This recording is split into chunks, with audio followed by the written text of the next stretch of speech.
Thank you. Thank you.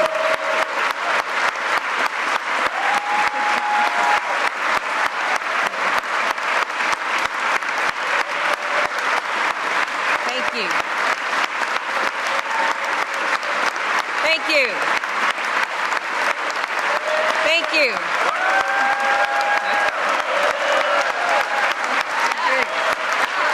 Thank you. Mr. Speaker, Madam President, members of the legislature, you're not going to let me start, are you?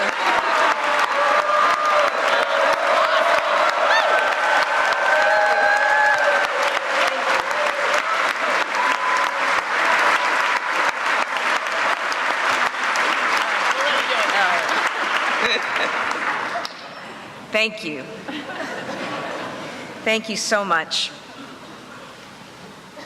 Mr. Speaker, Madam President, members of the legislature, Madam Chief Justice, and members of the judiciary, members of the Governor's Council, former governors, first responders, members of the armed services, veterans, and distinguished guests, residents of our beloved Commonwealth.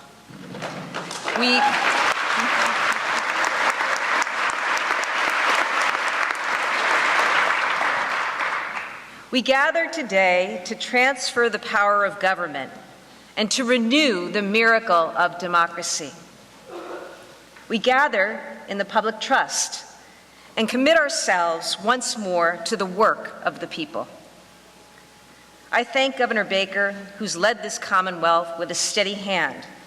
He's governed with care and integrity, eager to study problems and work together on solutions. The example he set for 8 years was in the best traditions of public service, and it now becomes his legacy. Governor Baker, we thank you.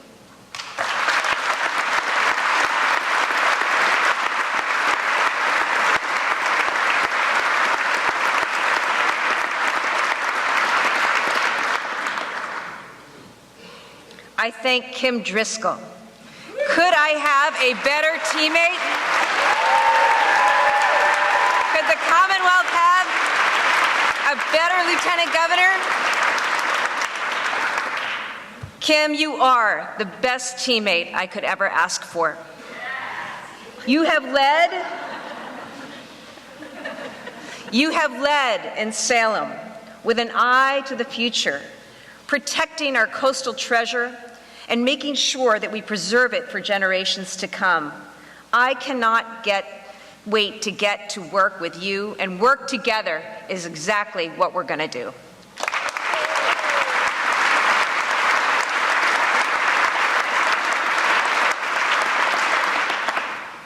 I thank my family, many of whom are with me in this chamber today, and so many teachers, coaches, mentors, and friends who are in my heart.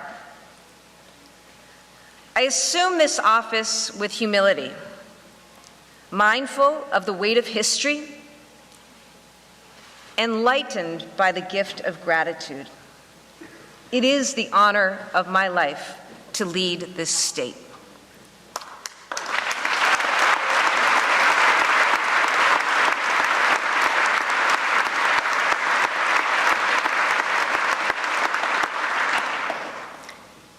My family's story is a Massachusetts story, more than 3 centuries in the telling.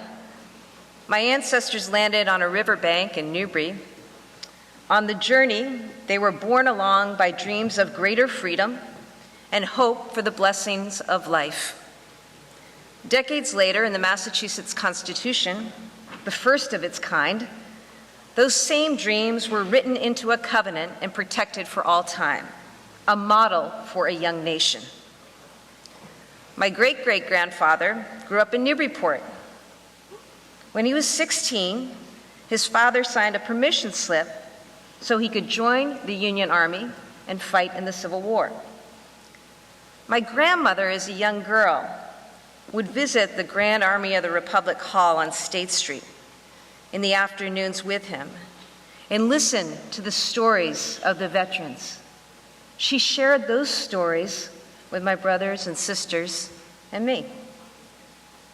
I think about that as I think about our service members and our families who are here today, and we will do everything always to honor the sacrifices that they make.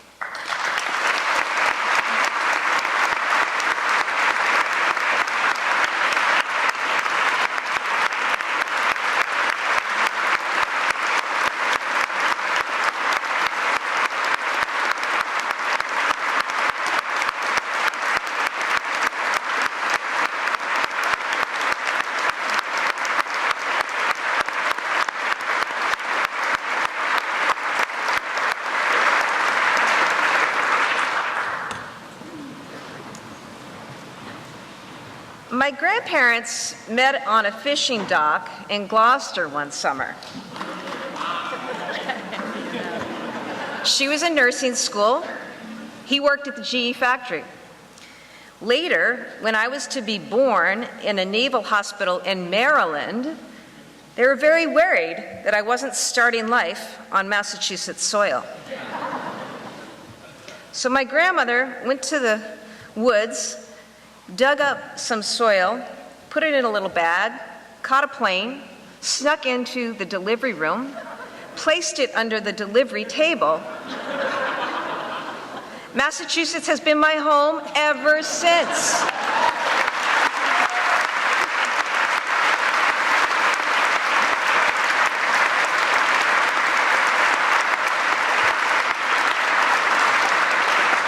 That's a true story. Crazy, but true. Massachusetts is my home. Its natural gifts take my breath away, and its people fill me with inspiration. The majesty of Mount Greylock and the hairpin turn coming into North Adams along the Mohawk Trail. The light at Cape Ann, the cranberry bogs in Plymouth, the port of New Bedford, the sparkling waters of the Quabbin, Long Point Peninsula, and the Boston Harbor Islands, guiding us on our flights home. We share a legacy in this state. Our nation was born here, not with a whimper, but with the spark of revolution, a hunger for something new and a demand for something better. We established the first public park, the first public library, the first lighthouse, rail, subway, first basketball game.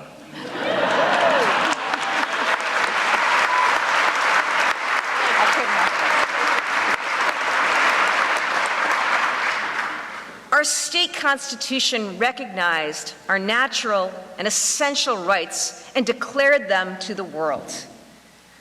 The people of Massachusetts have always believed in protecting these rights and dedicating them to a higher purpose.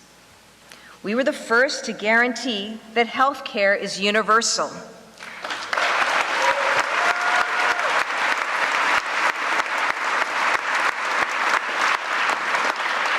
And 20 years later, that love is too.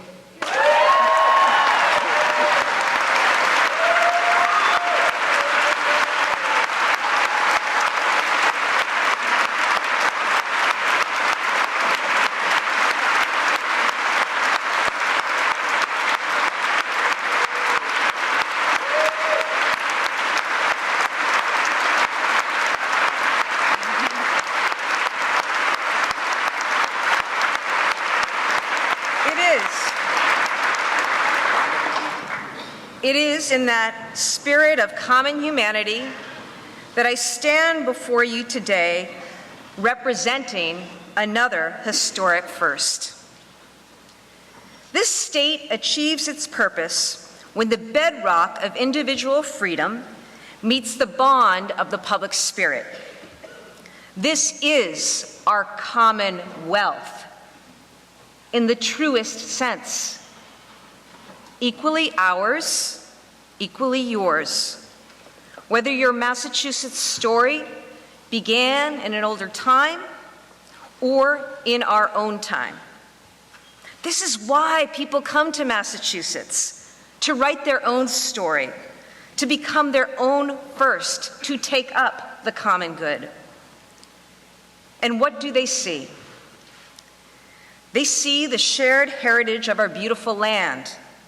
They see a call to higher learning, to enlightenment. They see research and innovation joined to build a better future. They see culture and charity. They see the granite dignity of hard work and an everlasting commitment to equality. They see people reaching for something better, something more. But they also see barriers that are holding back our people and our state, keeping just out of reach what might be, what could be. We have untold wealth in the Commonwealth, but record public revenue does little good when families can't pay the rent, buy a home, heat their home, or pay for childcare. Our health system is the envy of the world, yet our hospitals are desperate for staff. Patients are boarding in emergency rooms, spending hours and days in agonizing wait for care. We sense the shadows of a mental health crisis and too many suffering from substance use disorder. Our companies are eager to expand, but they can't find workers with the skills they need. Communities and people are yearning to thrive, but they haven't been given the tools to do it. This is the greatest state in the Union.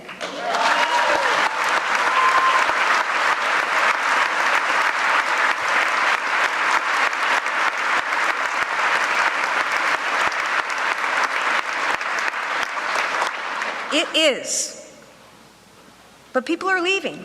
People are leaving at rates we don't like, giving up on the Massachusetts story. Now, all of this would be a challenge enough at any time. But we meet today as our state and our country feel their way toward the other side of the COVID pandemic. The crisis has brought out and lifted up the very best of our state, our companies, our ingenuity, created vaccines and saved lives. We came together, all of us, with courage and caring, patience and persistence. Together we are healing, but we must acknowledge the scars. Our people have lost loved ones. Their lives and livelihoods have been disrupted. The toll on our physical and mental health is real. The pandemic exposed and widened gaps in learning and health care and more. I also think that people are tired. We can speak honestly about that, but we've come through difficult days. And here's what you and I both know. The people of Massachusetts are resourceful and resolute and hopeful. They're ready for what comes next. They're ready to walk forward. We just have to set the path. We just have to light the way. If we do this right, if we act and choose in a way worthy of this state's proud history and its great people, we will make a difference right now. And we will lay a foundation of success for generations to come. So let's chart our path forward, walk it together into the next chapter of the Massachusetts story. Many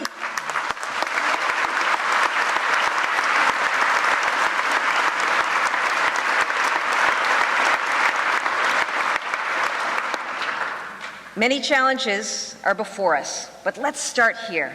We love this state because it's our home, a home for all of us. We want people to come here, and we want people who grow up here to be able to stay here.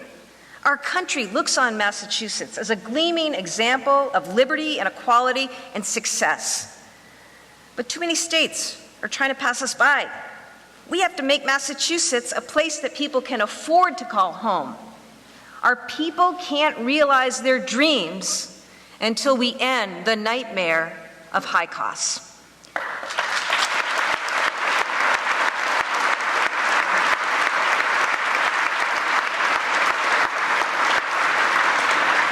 The average rent in our state is 50% higher than the national average. We have some of the lowest home ownership rates and some of the highest housing prices. Now, one reason for this is because Massachusetts is a great place to live. People do want to live here, and that's a good thing. But the cost of housing is out of control for too many because we simply don't have enough of it. If we want Massachusetts to be a home for all, we need to build more places to live, and we need to make sure those homes are within reach.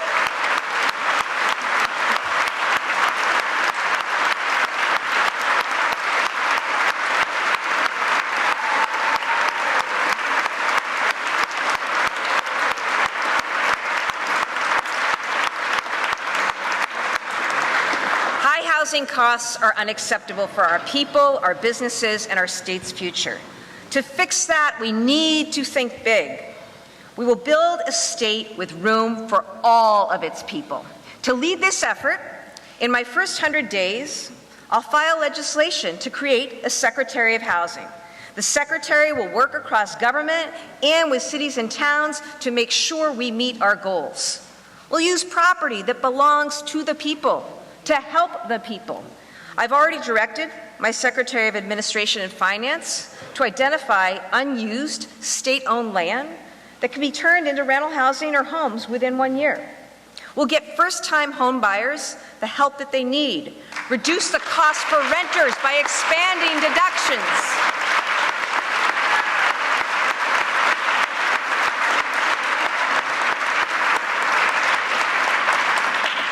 Now, this is a fine start, but we need to do more, and we need your help. You see, we rise and fall together as one, as a state.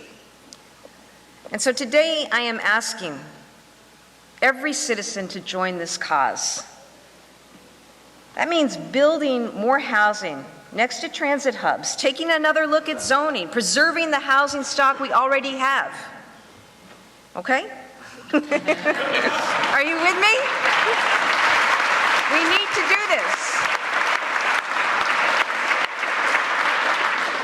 Now, loosening the grip of rising costs also means tax reform, and I know the legislature shares this goal. I thank them for that. I've already proposed a child tax credit for every child and every family. The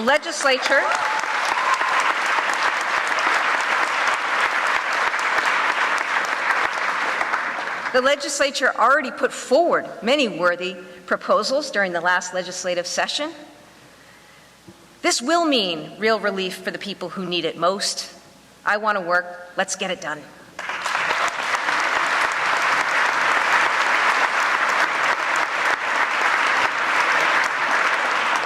The strength of Massachusetts is its families, and they sorely need our help. Our state has some of the highest child care costs in the country. Our care workers don't make a livable wage. So today, let's pledge to be the first state to solve the child care crisis. Let's finally pass legislation in line with Common Start to make sure that every family pays what they can afford. This is something that our families, our workers, our businesses all agree on.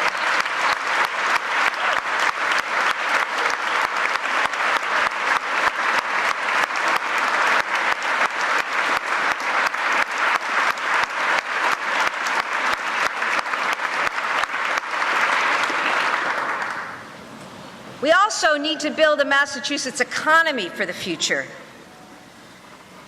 Let me speak directly to the business community. You help drive our economy, and you will help drive our future. In me, in us, you'll have partners every step of the way. This begins with making sure that you have the workforce that you need Tens of thousands of jobs in healthcare, transportation, and technology are going unfilled right now because our workers don't match the demands of our economy right now. Let's work with our community colleges and vocational schools and make sure that the training we offer meets the needs of companies in every region.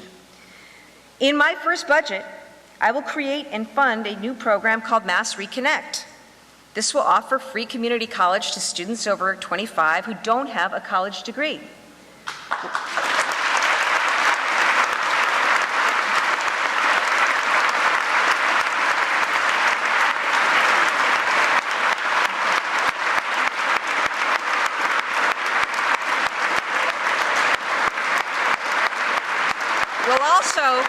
We'll also enhance early college opportunities and increase funding so our state university system can afford more higher degrees for more folks across this state. What we're talking about is an investment, and it's the most precious kind of investment because it's an investment in people. But of course, it can't wait until college. We need to make Massachusetts a place where every child can reach their potential. The first free public school in America was established in our state almost 400 years ago. The first public school. Public education has been guaranteed ever since. Today, we need an equal guarantee for our children, that we will continue to offer not just an education, but the best education.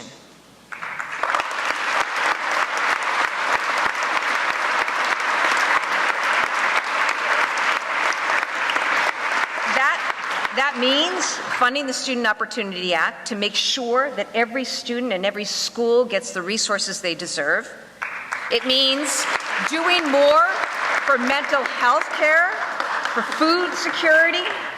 Our students can't reach their potential if they're homeless, or they're hungry, or they're suffering from untreated mental illness. To support our state, we have to support our children, and we will.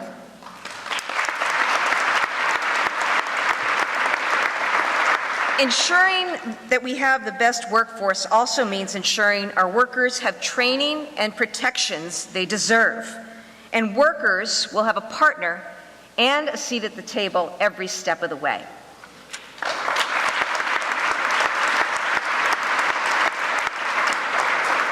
Now, we can't get our state to where it needs to go unless we can get our people to where they need to go. And let's face it, the state of our trains and roads and bridges is unacceptable. Let's acknowledge that we can't have a functioning economy without a functioning team. So I will appoint a general manager with deep experience and a laser focus on making transit safe and reliable. In the next 60 days, I'll also name a safety chief to inspect our system top to bottom, track by track. We know the MBTA is woefully understaffed, and we know that that lack of staffing has had grave consequences. My first budget will include funding to hire 1,000 additional workers focused on the operation of the MBTA, and I want to get that done in the first year of my administration.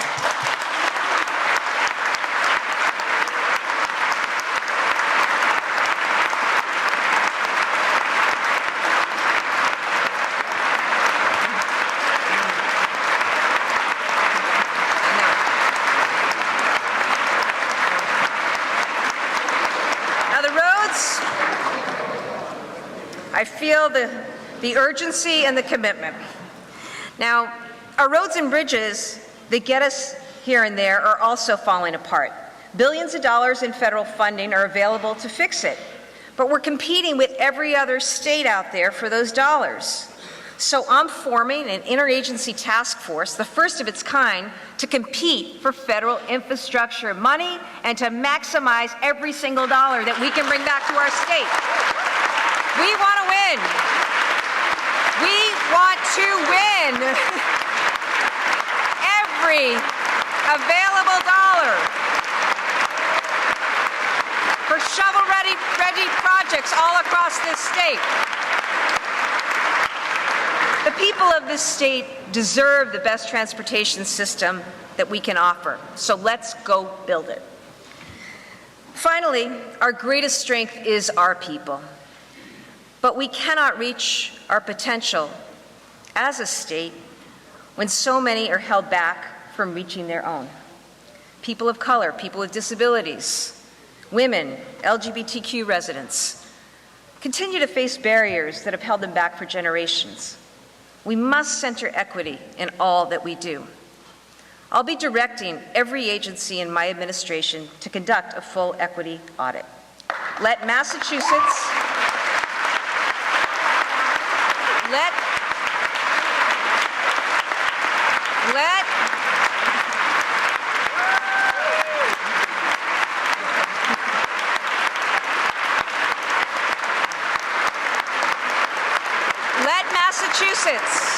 Massachusetts be the place that shines a light on every systemic barrier and then does the hard work to break it down, because that's who we are, Massachusetts. I've talked about our shared history, the pride of this state and every citizen. Now we must devote ourselves to cherishing and protecting our shared future and meeting the climate crisis. Let me be clear about this. Where others may see hopelessness and resignation, I see unparalleled opportunity. We can protect our climate and create jobs. It's not too late to do either. It's urgent that we do both. And I believe Massachusetts can and will lead the world.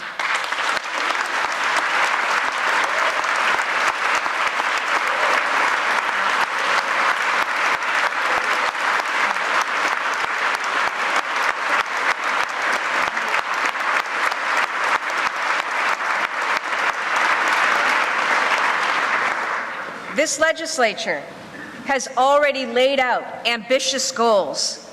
I am grateful to them. I share that ambition. I've pledged to double our offshore wind and solar targets and quadruple our energy storage deployment. In transportation, we'll electrify our public fleet and put 1 million electric vehicles on the road by 2030. Now, I know that meeting these goals will require unprecedented focus and a leader who can get the job done.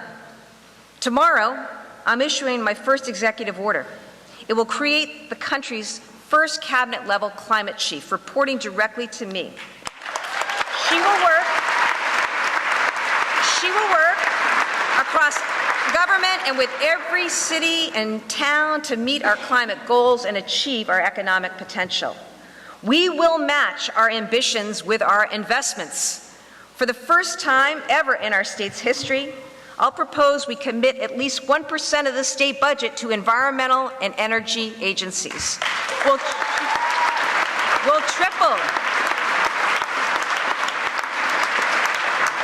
triple the state investment in the budget of the Clean Energy Center.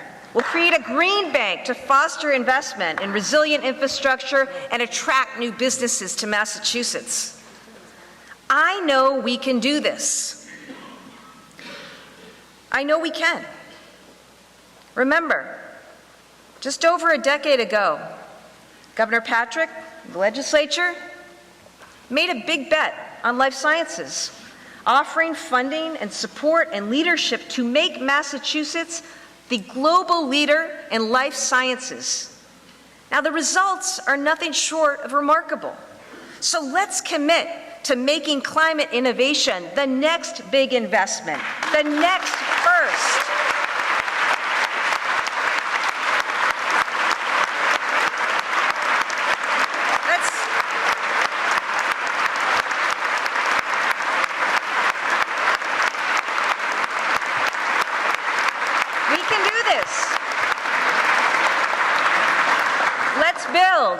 Let's build a climate corridor that stretches from the Berkshires to Barnstable, harnessing research, innovation, and manufacturing. We'll create thousands of jobs in clean tech, blue tech, coastal resiliency, and environmental justice. And I believe, in fact, I know that 10 years from now, we'll look back and see the undeniable benefits of our work.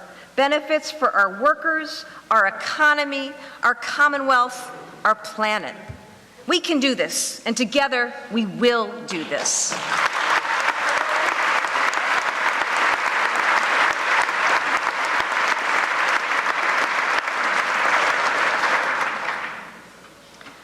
The plans I've described to you are bold, and I'm mindful of the moment.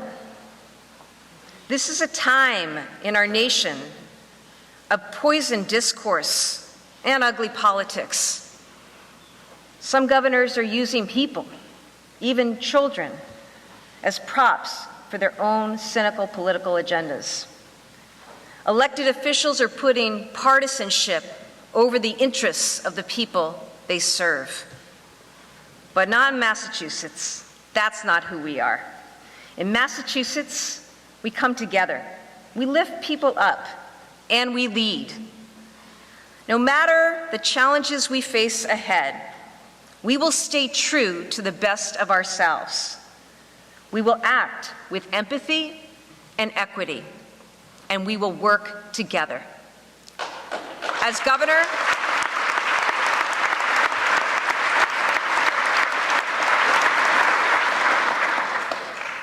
as your governor, I promise you, these principles will be my North Star.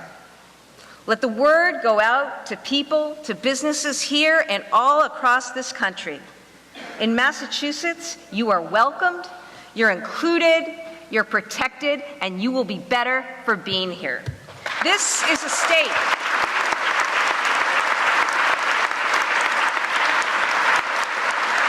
This is a state where we will never relinquish the right to reproductive freedom, where we prize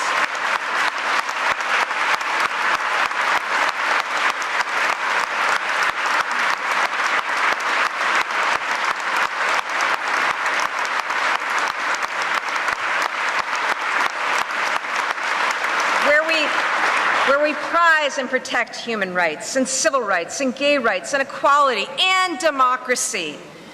That is the Massachusetts we love, and we will make it even stronger than ever before. I think about, in this moment, I think about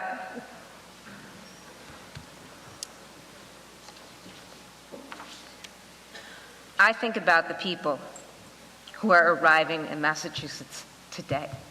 Just today, to make a go of it, to make a better world for themselves and their kids. Their hopes echo back through our own history. Their dreams are the dreams of those who came before me, before us. To live in freedom and equality, in safety and in happiness. To go forward with grateful hearts and pursue the blessings of life. Those are the words of our state constitution, perhaps the proudest of our many firsts. I assume this office as the first woman and first gay person ever elected governor of Massachusetts. But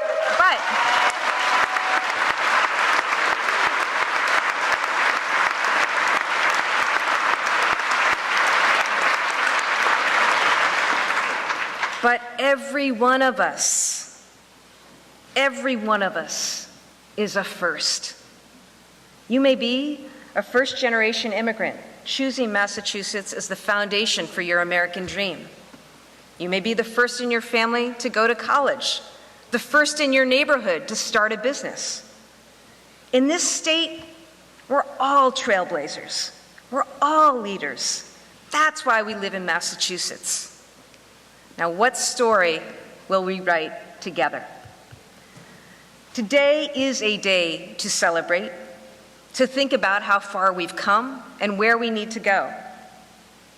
But I'm even more excited to get to work tomorrow, because we get to work in the greatest state with the greatest people at a moment when we can make the greatest difference, now and for generations to come.